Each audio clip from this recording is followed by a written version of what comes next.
Well, needless to say, it's my honor and privilege to be here with you today. Amazing speakers. I'm humbled, let me just say that. And a special welcome to everybody. My presentation is just my thoughts, my ponderings on nonviolent noncompliance. In today's world, well, let me preface this by it's taken from the Independent American Party of Utah, principle number 2, citizens' noncompliant disobedience. If you want to stop the government, you have to disobey the law. It's a very controversial statement there. People should publicly refuse to comply with law using the media to educate and publicize the citizenry about the truth. So sometimes we have to, and I kind of look at it not as the law, I look at it as unjust or unconstitutional law that we have to be taking a stand against. And my goal is to just ignite your imaginations and your spirits and hopefully uplift you a little bit. And I do this through what I call responsible human resistance instead of, it's been referred to as disobedience. And I don't see it as disobedience. I'll get into that a little bit later. And a little bit about myself. I believe in God, spirituality, family, and the human responsibility for each other. Not just each other, but for the earth also. We see what the government does with our lands, and I cringe. I'm a father and a grandfather.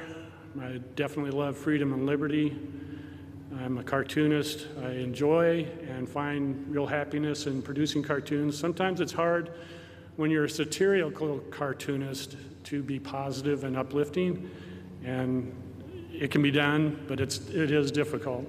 I have great support from family, from my wife, who's with me today, supporting me, and friends. And hopefully by the end of the presentation, you'll know me just a little bit better and understand where I come from. And where do we begin? And what tools are there maybe to unite us a little bit? To start with, I'll give you this little music video. I put a little bit of animation to it, not much. I didn't have a lot of time to accomplish what I truly wanted to do with it, but I think it gets the message across.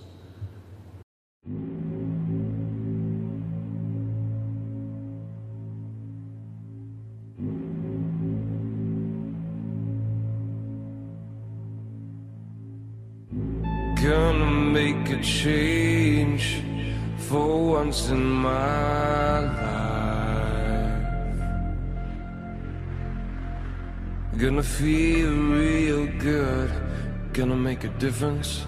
Gonna make it right.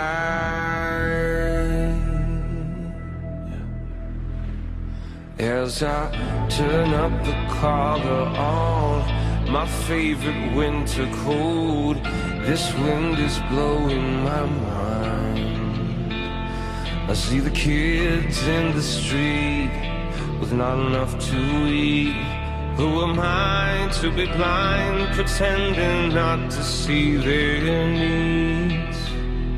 A summer's disregard, a broken bottle top in one man's soul. They follow each other on the wind, you know, 'cause they got no place to go. That's why I want you to know I'm starting with the man in the mirror. I'm asking him to change his ways, and no message could have been any clearer.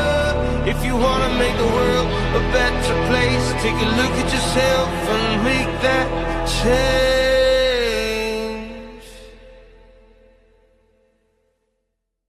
I've been a victim of a selfish kind of love.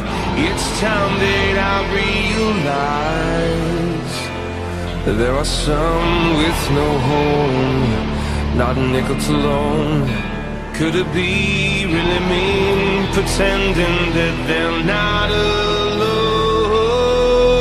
Oh, well, I'm deeply scarred, somebody's broken heart, in a washed out dream.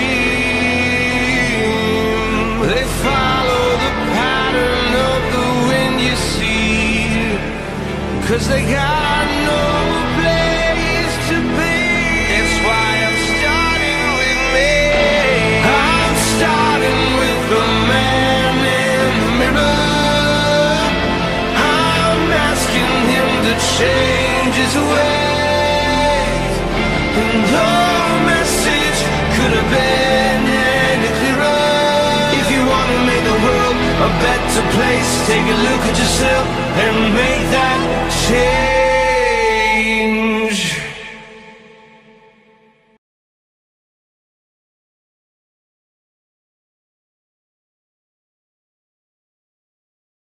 Hopefully you paid a little bit of attention to the main, and could hear the main message of that.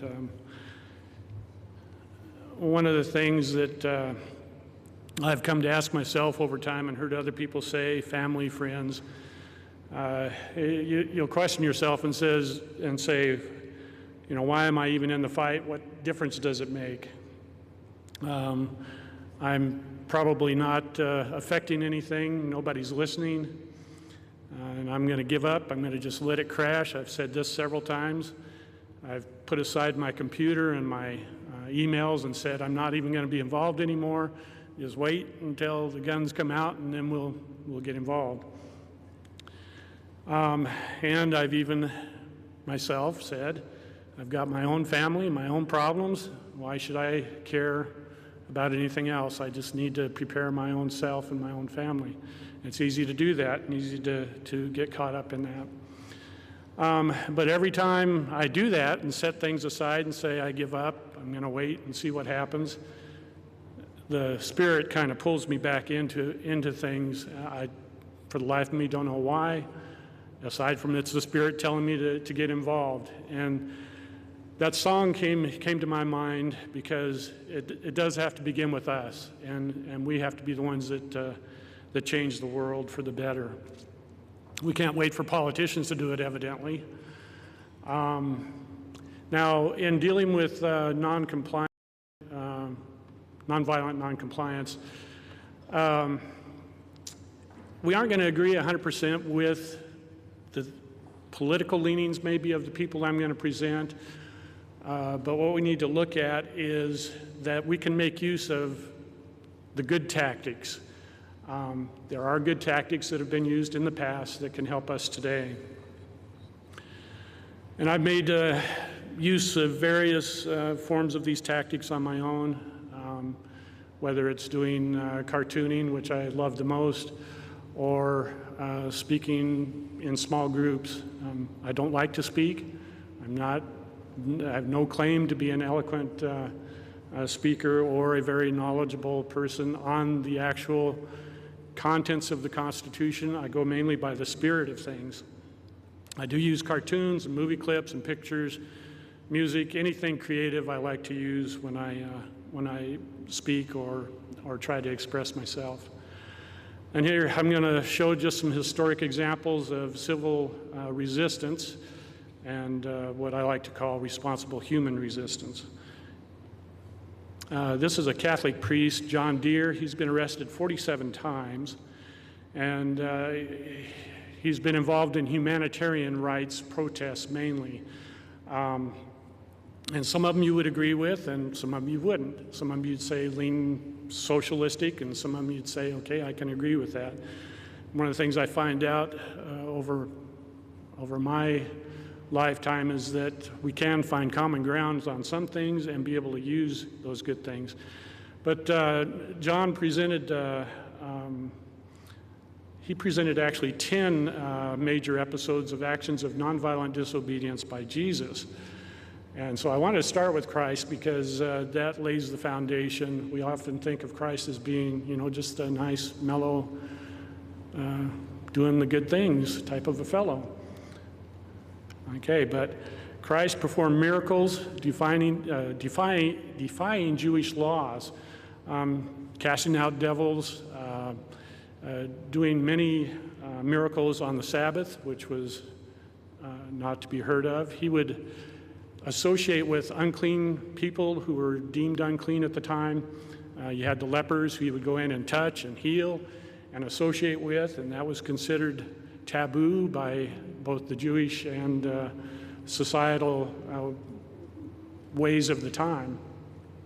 You got the woman at the well who was not of Jewish faith or of the society that Christ lived in, and yet he would communicate with those people and show love and kindness towards them.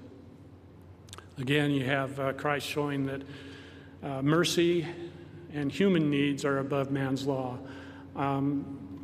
Again, he would take on the Sabbath and go out and heal people and even raise Lazarus from the dead.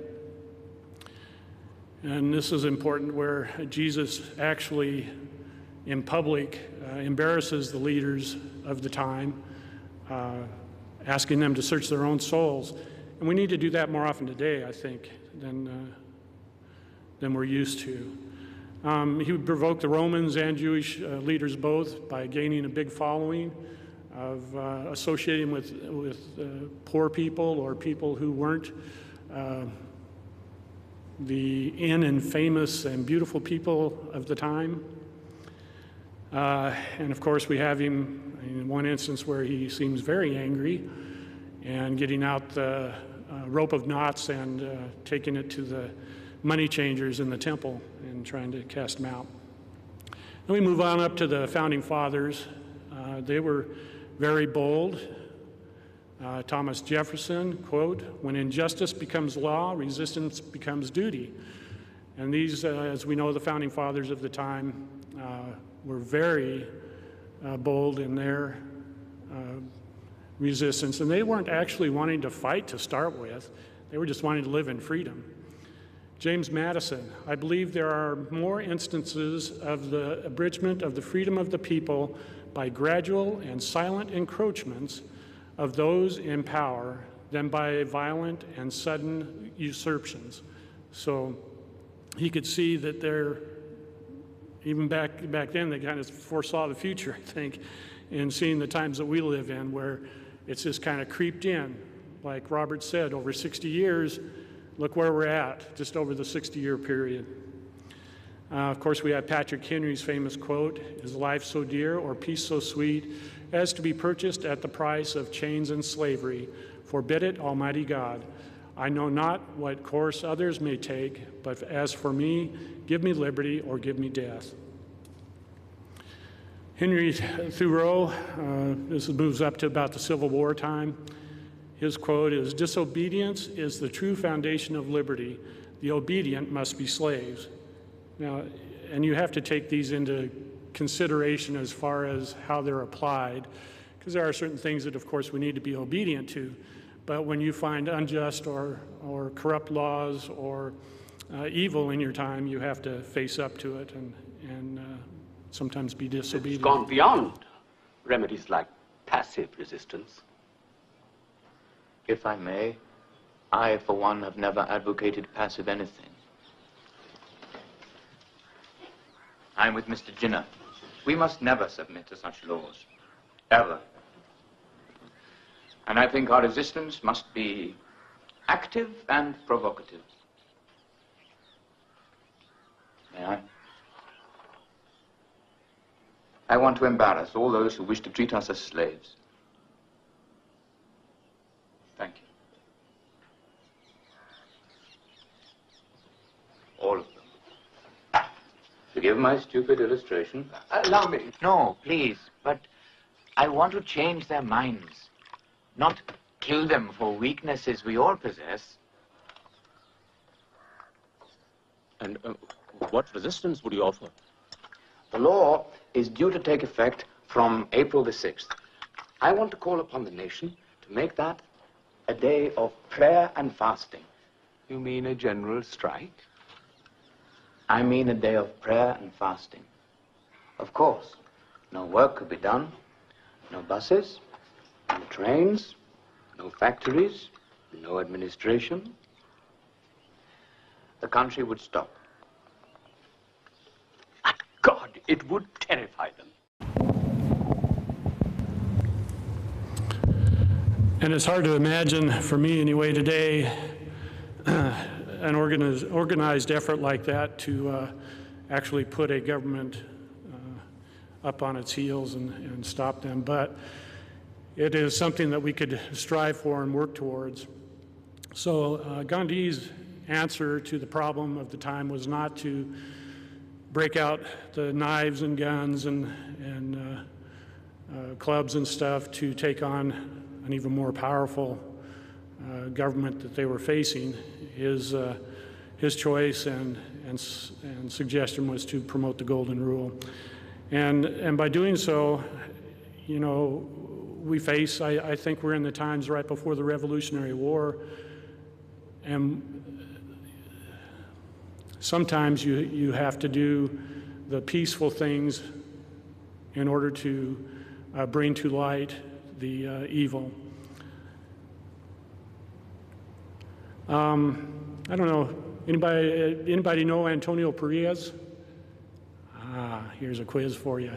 Okay, he was one of my favorite cartoonists back in the 1960s when I was growing up, 60s and 70s. He was in 1940 to 1959 editorial cartoonist in Cuba for one of the major newspaper at the time. He was president of the Cuban Cartoonists Association, and after Fidel Castro took power and installed the communist system of government there, Antonio didn't quite like the way that they were stifling the news and the information. So he drew cartoons at that time, criticizing the work of Castro and the communists, and he was accused of being a spy for the CIA. And so in 1959, he had to resign from the newspaper. In 1960, he had to flee Cuba for his life, and he went to New York to work in a garment factory, and he put together a cartoon portfolio, and that portfolio was Spy versus Spy. Anybody remember Spy versus Spy? Mad Magazine? I was weird, I guess, but anyway. Some of those cartoons were my favorite. They didn't use words in them, really. Most of the cartoons were just images. In 1983, he gave a quote, and this is what really strikes me. "The sweetest revenge has been to turn Fidel's accusation of me as a spy into a money-making venture." So he took that communist situation that he was stuck in and turned it into a good way for him to make money.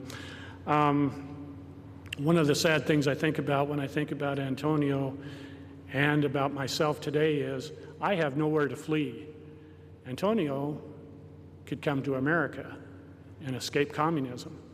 Where am I going to go? I'm stuck here. There's nowhere to go. Martin Luther King Jr., I became convinced that non-cooperation with evil is as much a moral obligation as is cooperation with good. Non-cooperation with evil. We must continue to delve deeper into the philosophy of nonviolent resistance. That is something about this method that has power. And I know that there are those who will ridicule it occasionally, but it has worked miracles in the South. It has morality with it because it gives us the opportunity to work to secure moral ends through moral means. This is the morality of it, but it has certain practical consequences. It exposes the moral defenses of the opponent, somehow weakens his morale, and all at the same time it is working on his conscience.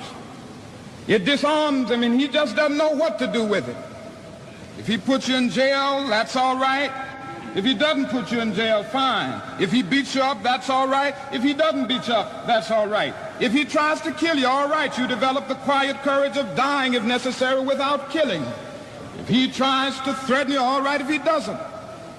And that is something about it which causes the opponent not to know what to do. Now, he would know what to do with violence. He could call out the state militia. He could call out the National Guard and kill hundreds and hundreds of innocent people and argue that they are inciting a riot.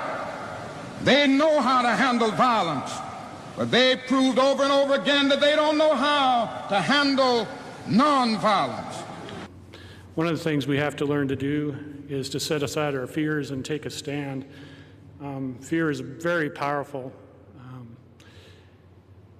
It can control us and devour us. Malcolm X gave a good quote: "A man who stands for nothing will fall for anything." And here's another quote: "Only a fool would let his enemy teach his children."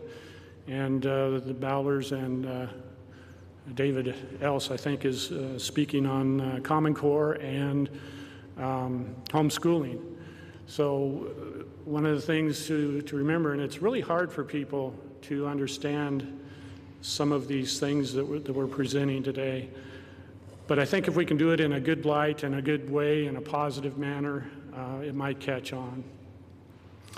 Rosa Parks: "I have learned over the years that when one's mind is made up, this diminishes fear. Knowing what must be done does away with fear." So we have to become confident in ourselves and feel good about the Spirit that is guiding us, for one thing. This is my friend Arvid Moses. He treated me to a trip on the Tea Party Express 1 that went across the United States and landed eventually in Washington, D.C. He's a very bold, non-politically correct type of a person, speaks his mind. As we traveled across from Colorado to about 27 cities, it was interesting to find out that the farther east we got, the less receptive people were to our freedom of speech rights. They would try to hush us up, and these were, quote, conservative groups that were trying to hush us up. Here I am at the Alamo, presenting the little flag on the bottom was a flag that was put together that had to do with the title of liberty. If you're LDS, you might recognize it. Captain Moroni, in memory of our God, our religion, and our freedom, our peace, our wives, and our children. I've always liked that, that quote. And whether you're LDS, Mormon, or not, it doesn't matter to me. What you should feel is the spirit of what these things are trying to put across. And when we arrived at Washington, D.C., it was really amazing. I felt uplifted and felt like there was a real change going to take place in America. This was back in 2009, September. And unfortunately, for a while, it seemed to last. And then it kind of died off.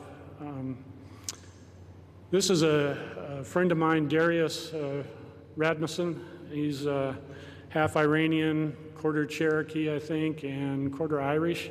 But he was captured, not captured, but taken captive in Iran when the hostage crisis, or not the hostage, when the crisis took place over there with the Shah being overthrown. For 8 years, he lived in captivity and has quite the story to tell of why he stands for freedom and liberty. Here's a quote by him: "Those whom do the bidding of tyrants today, their children and grandchildren will be the victims of tomorrow, a truth always neglected by those whom, for the sake of financial or political gain, will sell their soul to the devil." And Darius wrote a book about his account in Iran.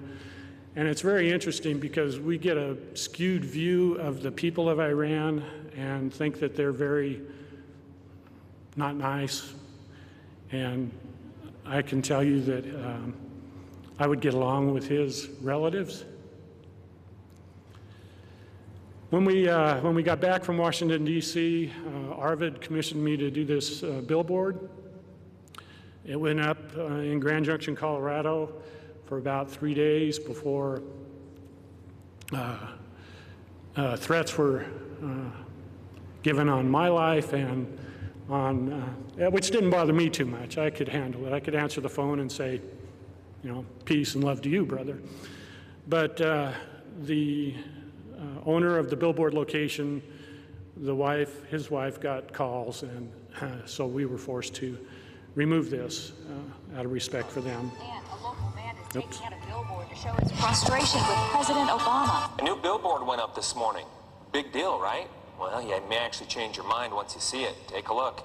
The billboard on the corner of Melody and I-70B depicts President Obama as several different characters.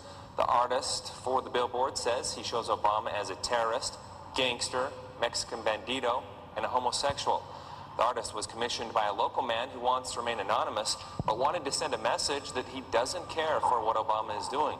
The artist says he was asked if he wanted his name on the billboard or not. He said it was important for him to stand behind his work.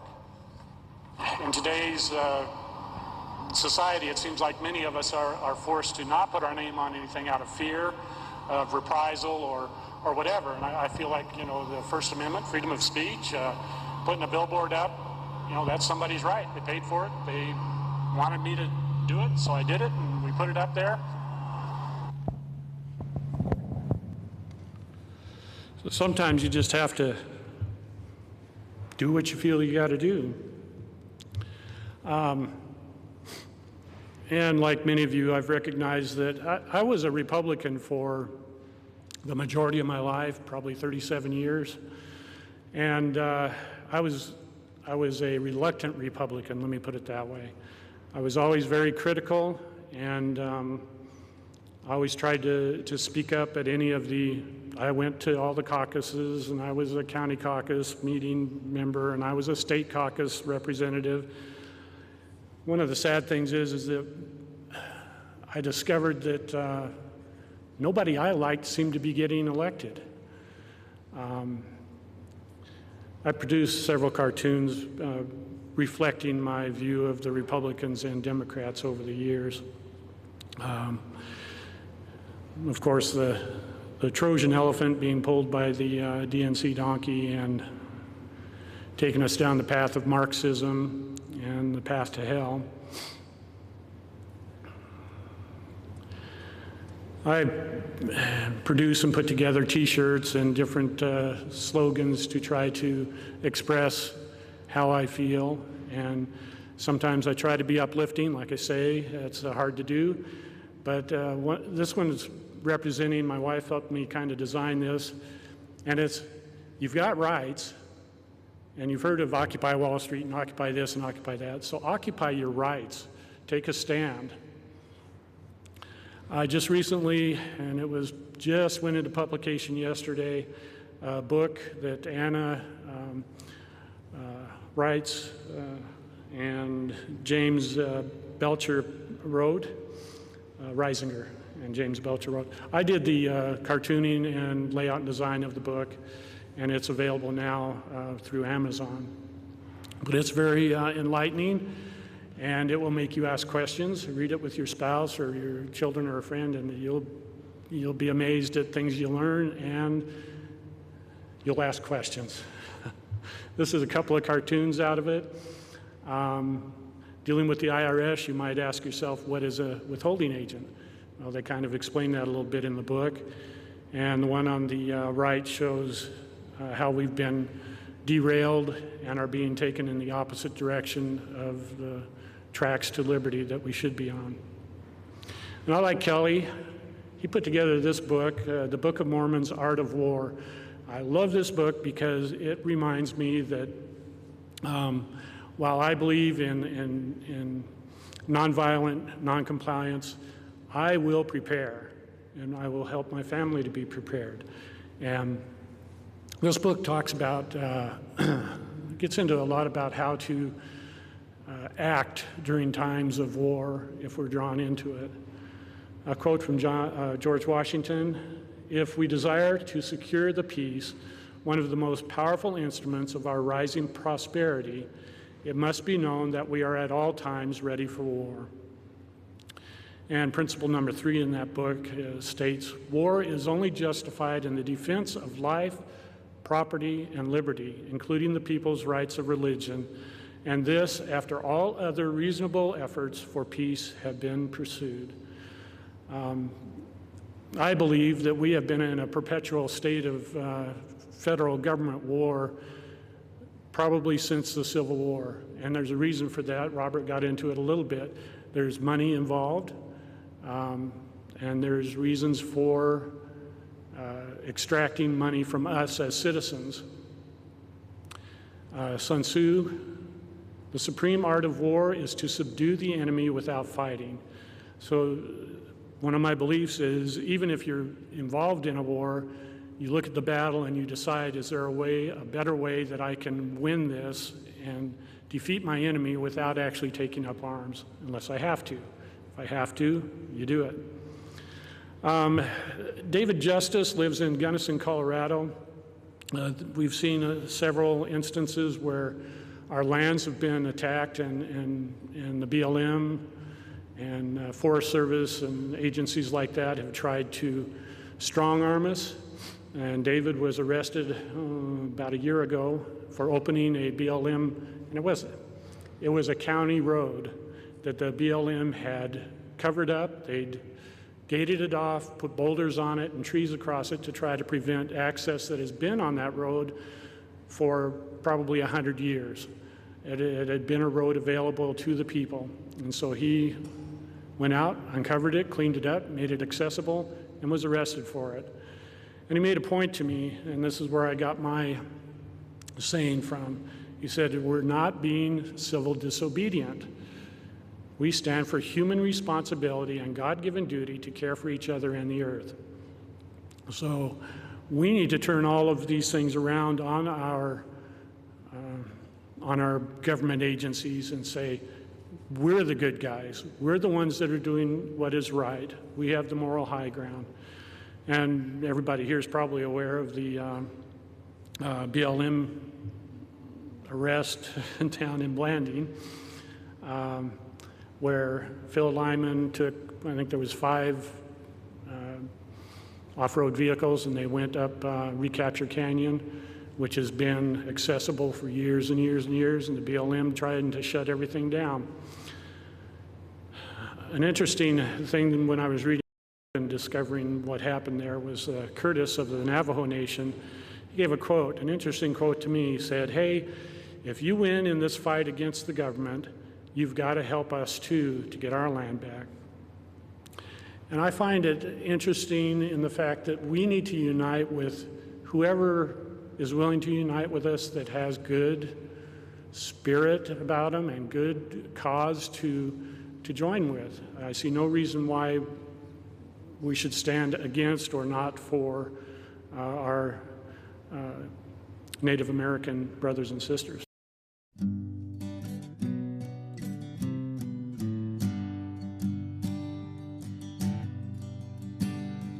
Why do we sit down when all should be standing? And why do we back down at the critical moment, like running away from the waves of the ocean? We head for the hills with the high tide approaching, as sand slips away from the castle. When it's time to stand upright, why do we falter, like placing our freedom on the sacrificial altar? We hold tight to our fears and defend our oppressors as we fight for their lives and become the transgressors, as pacifists transform to violent aggressors. But I'm only a stranger here. I'm a long, long way from my home, and they say I can't change all the things I find strange. For what can one man do alone? They say, what can one man do alone? When is the right time to stand up for freedom? could it be when you start to feel creating children who'll inherit the pain and the debt of this nation and be slaves to the banks that cause hyperinflation, who are masters of commerce, lies, and bad legislation? Whoa, if you looked in the eyes of 1,000 young children through fences of razors, their innocence stolen as the red flag of tyranny flies in the open, is that when you finally notice? Whoa, whoa, but I'm only a stranger here. I'm a long, long way from my home, and they say I can't change all the things I find strange. For what can one man do alone? Is what can one man do alone? I'm only a stranger looking to find better nature in my fellow man, but they keep telling me it's a sin to be free, and that's more than I'm willing to stand. Where will you be when the order is given to censor your mind as free speech is forbidden, as martyrs for peace from the world will be driven away by the sound of a bellowing thunder and choke on the blood of a dream going under, as arrogant men tear up our Constitution, and from every direction we cry revolution, standing together and without permission, soldiers for truth in the war of attrition, the love of our country as our ammunition. Oh, but I'm only a stranger here. I'm a long, long way from my home, and I'm going to change all the things I find strange, for I am not one man alone. Yes, I'm only a stranger. I'm a long, long way from my home, and I'm going to change all the things I find strange, for I know that I'm not alone. Yes, I know I'm not alone. Not alone.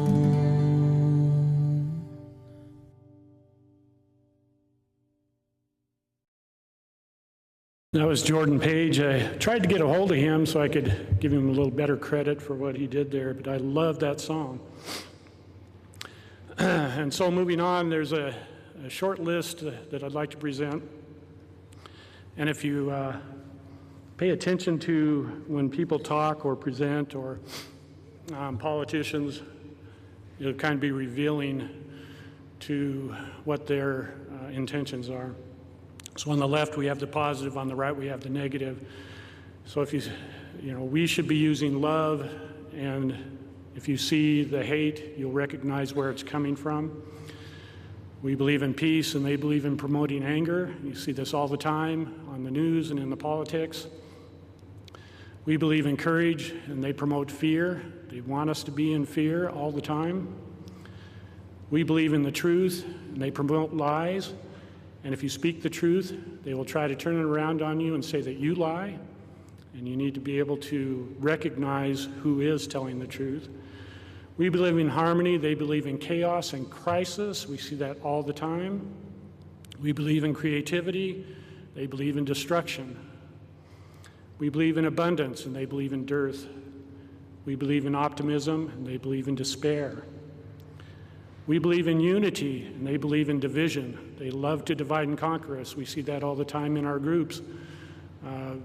One group will take a stand on something, and the other group that should be right with them will say, well, I don't like this because of that. And we've got to find ways to unite instead of divide. We believe in freedom, and they believe in control. Some closing thoughts are that we must move forward as champions of freedom and liberty. It's easy, like I said, to cast aside all these things and say, I'm not going to have anything to do with it. We need to be the champions for our grandchildren and children. That's probably what the Spirit's bringing me back to all the time, is saying, it's not for you, it's for your posterity. Our efforts pertain to all human responsibilities to ourselves, our families, our God, our neighbors, and the earth. We are the friend to all humanity in our struggle against tyranny and oppression. We need to promote these things in a positive way. We have the moral high ground. We have God on our side. I truly believe that. And if you look at the things and the way things pan out, and you look for the spirit of it, you'll recognize the good from the bad. We have been invited by our Native American brothers to join with them, like I showed, and I say, why not? You know, if they're willing to be spiritually positive and good and help us, and if we can help them somehow, I think we need to do that. And we need to be the heroes, and we need to try to do it without taking up arms first. We need to try to do things peaceably. But at the same token, like I said, you have to be prepared for every instance that might come up. We need to reach out to those already in the fight and unite it with them. We have the tools, wisdom, ingenuity, creativity, and we can defeat what is before us. We are not alone if we unite. And I leave this with you in the name of Jesus Christ. Amen.